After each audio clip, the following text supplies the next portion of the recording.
Hello, learners. I'm Ankita Bhattacharya, Assistant Professor at Center for Open and Distance Learning, Tezpur University. Today I'm here to talk about the Marxist perspective on social stratification. This lecture is prepared primarily for the learners of MA in Sociology program and the CODL Tezpur University. However, it will also benefit anyone who is interested in learning the topic. I have kept the content very simple so that it is easily comprehensible to anyone interested in learning the topic.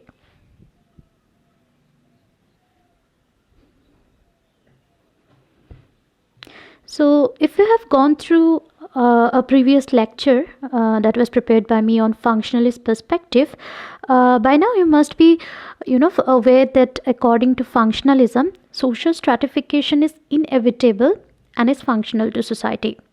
However, Karl Marx, on the other hand, is critical of this view.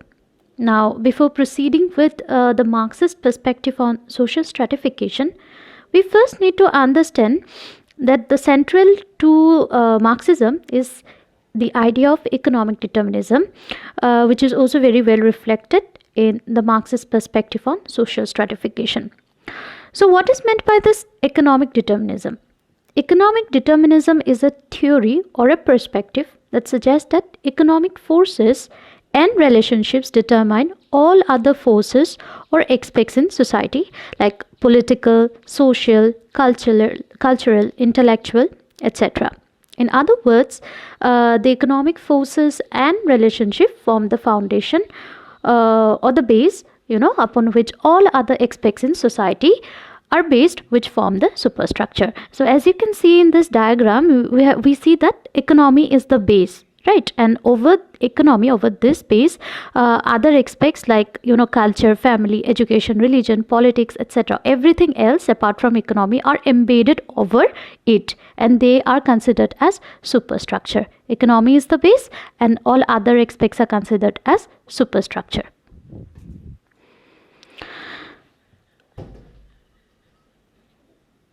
In order to understand the Marxist perspective on social stratification, we need to understand the stages of history put forward by Marx. Marx has given a materialist interpretation of history. That means he saw historical development in terms of what? In terms of material conditions, like modes of production and economic classes. Okay, so we can say that the source of human development is seen in terms of the development of productive forces.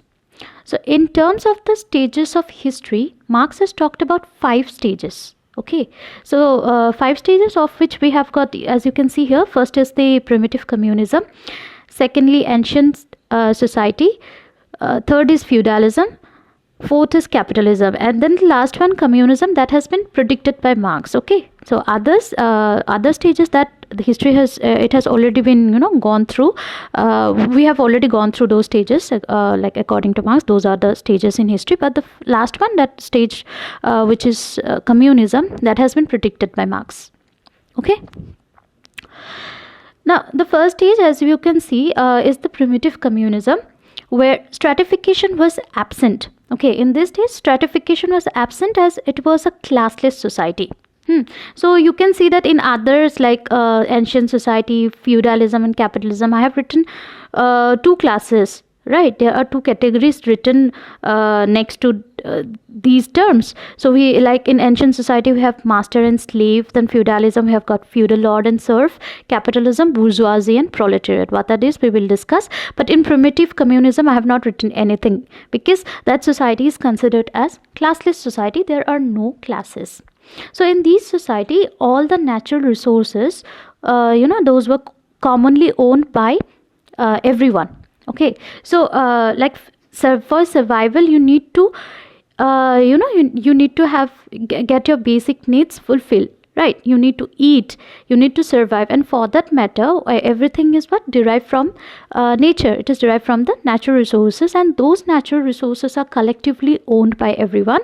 And people, the mode of production or the way of living was through hunting and gathering. So people lived by hunting and gathering, and everything was shared communally. This stage is considered as ideal by Karl Marx. Okay, the hunting gathering mode of production was subsistence in nature, and there was no surplus or extra amount produced that could be exchanged in the market. So since there was no surplus, okay, that could be exchanged in the market, there was also no private property, okay, and no economic classes of exploiters and exploited. And of course, during this stage, some simple tools were gradually invented from stone, wood, etc. Some simple tools were definitely being invented or being developed, but despite all that, the mode of production was basically subsistence economy was there. And then, since there was no surplus, there was no concept of exchange in the market. As such, there was no concept of private property, and therefore there were no classes. Now, gradually what happened, the productive forces began to be more developed, and then there came in what? Metal tools, okay, implements like the plow, potter's wheel, etc. Those made human labor more productive than before. Okay, settled economy in the form of agriculture altered the society, and there emerged a division of labor. Now, with the development of productive forces, it was possible to have surplus in production. Okay, and this surplus, what it could be done? It could be exchanged in the market. Thus, there emerged what? Private property, and hence classes, one that owned the means of production and one that did not. So, Marx basically talks in terms of two antagonistic classes, and those classes, in terms of their relationship or their relation with the means of production. Okay, two antagonistic classes. One class owns the means of production, and the other does not. And then gradually, what happened is that there emerged slavery. So the means of production then. So the means of production that included the slaves and their tools they used. So here two antagonistic classes were present, the slaves and the masters. So we are now moving on to the second stage, okay, the ancient society. So here we see that there are two antagonistic classes, master and slave. The slaves were being owned by the masters as their property, and the slaves were exploited by the masters. The slaves were given only enough to keep themselves alive, while the major portion of the production was what? It was appropriated by the masters. So this is what was observed in the second stage, that is ancient slavery. Now, further progress in productive forces made way for emergence of feudalism. Now we are moving to the third stage, that is feudalism, wherein two antagonistic classes were the lords and the serfs. So lords owned the land and serfs worked on their land in exchange for a plot of land to work for themselves. Okay, that means what happened, that vast tracts of land was owned by whom? By the lords. Okay, now serfs, what they did, they would work for the lords. And in exchange, what they get? They get a small amount of land that is given to them, and they work on that land for their own subsistence. Whatever they will grow in the small amount of land that is being allotted to them, that is being consumed by them, and that is keeping them alive. Okay, that is for their subsistence. So in lieu of that small portion of land, what they do? They work for the lords. Okay, so the serfs were therefore exploited by the lords in this stage. Whatever their labor is being used by the lords, and that adds to the profit of the lords. Okay, and what they are getting in exchange? They are getting a small amount of land which they cultivate for their survival. Now, further development of productive forces led to a system of manufacture which began to challenge the feudalism. Okay, so eventually there was the growth of capitalism. So there came in the industrial revolution, and then there was the growth of factories. So we know how that, like, with that, what happened, that capitalism began to rise. The two main antagonistic classes in this stage, that is capitalism, are the bourgeoisie, who are also known as the capitalist, bourgeoisie or the capitalist, that own the means of production, and the proletariats or the workers who own nothing but their labor. So since they do not own anything, they do not own the means of production, they own only their labor, they are forced to sell their labor to the capitalist in return for the wage. Okay, they get a wage for that, and that wage is barely enough to keep them and their family alive. Okay, so here the workers are exploited by the capitalist. Marx, however, also talks about another class here, which he calls petty bourgeoisie. Okay, which include people with high income like doctors, architects, etc., who are not exploiters. They do not form a part of the capitalist, rather they are being categorized as a different class, that is petty bourgeoisie. Okay, now they do not exploit. Their work is somewhat different than the capitalists. So they are being considered as what? Petty bourgeoisie. Okay, by Marx. And now according to Marx, they do not play a very decisive role. They do not play a decisive role, like economic role, and therefore they are not given much focus in Marx's discussion. So Marx basically talks in terms of two antagonistic classes in capitalism: bourgeoisie or the capitalist, and proletariats or the workers. Now, according to Marx, the long class struggle between the capitalists and the workers will eventually lead to a revolution by the workers, and that will overthrow the capitalist. Okay, and the proletariats or the workers will get control of the means of production. And these stage is called by Marx as socialism. So basically we see that the two classes, workers and the capitalists, they are antagonistic classes. Workers are being exploited by the capitalists. So there will be a period, there will be conflicts, right? And then there will be a period when these workers, according to Marx, he predicted that there will be a period when the workers will realize their condition, that they are being exploited, and they will revolt against the capitalist. They will lead a workers' revolution, and that revolution will do what? That will overthrow the capitalist. And once the capitalists are overthrown, what happens is that they will have control of the means of production, and these stages are transitional stage. This will not last. Okay, and that stage he terms as socialism. Okay, and then eventually socialism will make way for what? Communism. There will be the stage of communism, that is the last stage, and this stage of communism is classless, just like primitive communism. It will be classless and stateless, with absolutely no private property.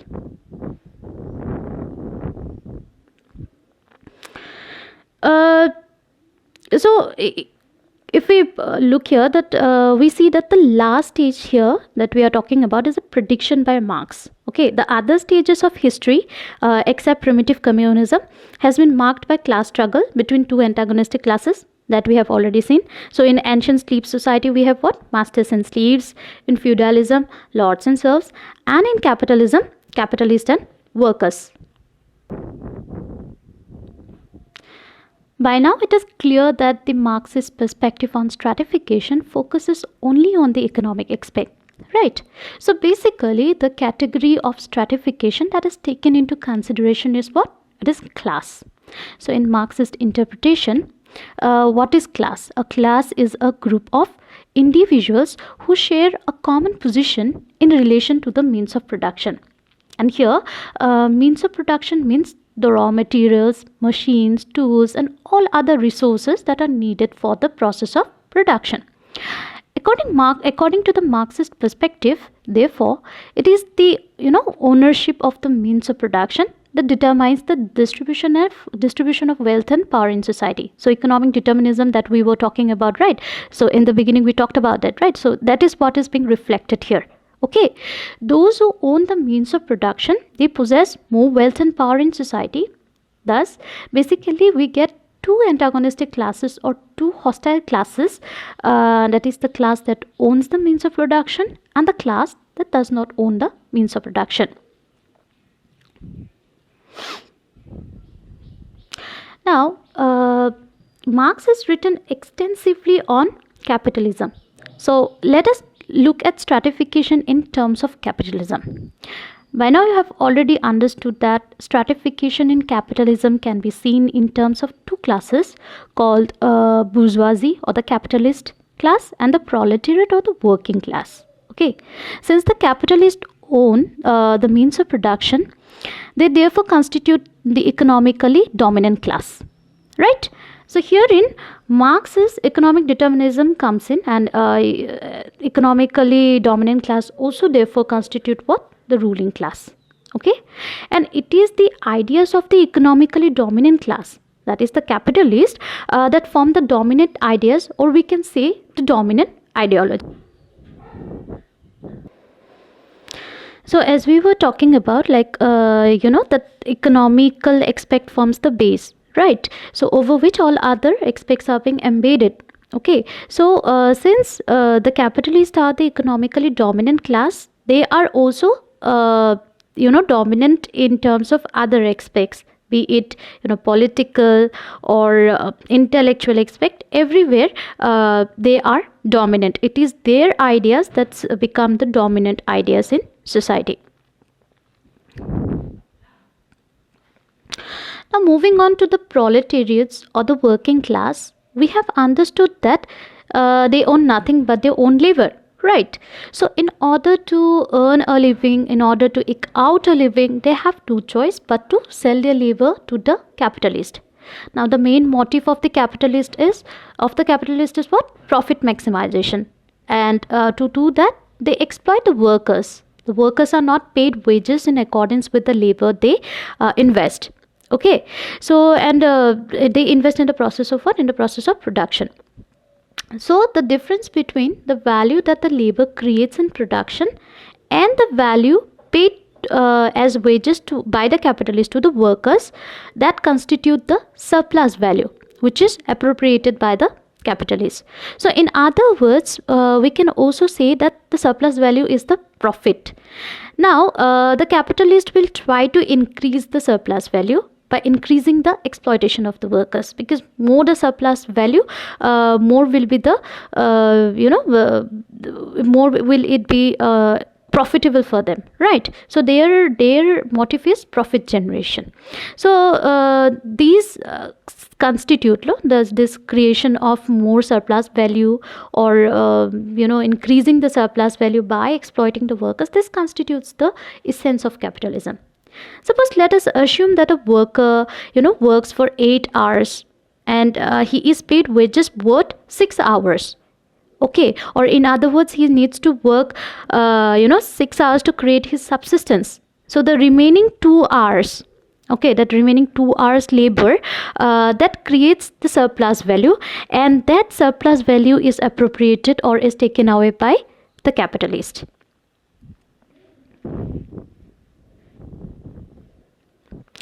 Now we have understood, as we have already understood, that since the workers do not own the means of production, they are compelled to work for the capitalist despite getting exploited. So they are being exploited. So why don't they move out, and why don't they stop working for the capitalist? They can't do that because they have no choice. They do not own the means of production. All that they have is the labor, and where they can sell the labor, the only place they can sell is to the capitalist, right? So in the process, what happens? The capitalists get richer through increased surplus, or through increased surplus value, or through profit maximization, while the workers get poorer. As a result, the gap between the two classes that widens, which leads to class polarization. Now, in the context of the concept of class given by Marx, we need to understand 3 concepts. Okay, so first we have got class in itself, class consciousness, and class for itself. So Marx is of the view that a class without class consciousness is a class in itself, and when a class gains class consciousness, it becomes a class for itself. Now to understand this, let us understand the meaning of class consciousness. Class consciousness is an awareness of one's class relative to others. Okay, so it is the awareness among the members of a class that they share common interest and characteristics, and therefore they recognize the unity as a class. So all the members or all the individuals belonging to a particular class, they are in a certain economic position in the society, right? They are sharing a common relation with the means of production, right? And therefore they are placed at an economic position in society. They share a common economic position. Okay, at the same time they also share common interest, right? So that realization, when that comes, like they form a class, they have got common interest, they are placed at the same economic position in the society. When that realization comes, that realization is called as a class consciousness. Now, in the context of workers, the workers are first classed in class in itself.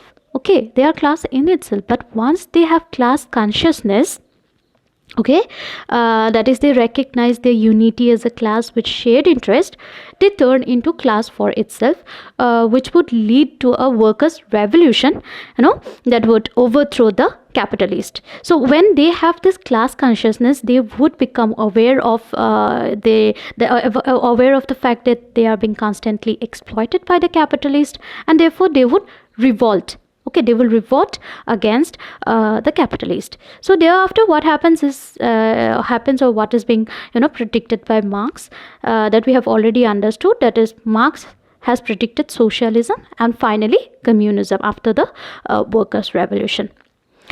While that is what is basically covered in the Marxist perspective on social stratification, and this perspective, however, has been criticized on many grounds. The important among them being the economic determinism of Marxism. Okay, the concept of stratification given by Marx is often considered as too simplistic and is based only on the economic aspect. Right. Now, however, other aspects also play a role in social stratification. Right. So further, we also have understood that Marx has talked basically in terms of two antagonistic classes. The focus is only on class as a category of stratification. Okay. However, in reality, we see that the individuals are stratified into different strata, right, that are equally important. Or we can say that the system of stratification that is given by Marx is somewhat, too simplistic, and in reality it is somewhat complex, okay, than what has been described by Marx.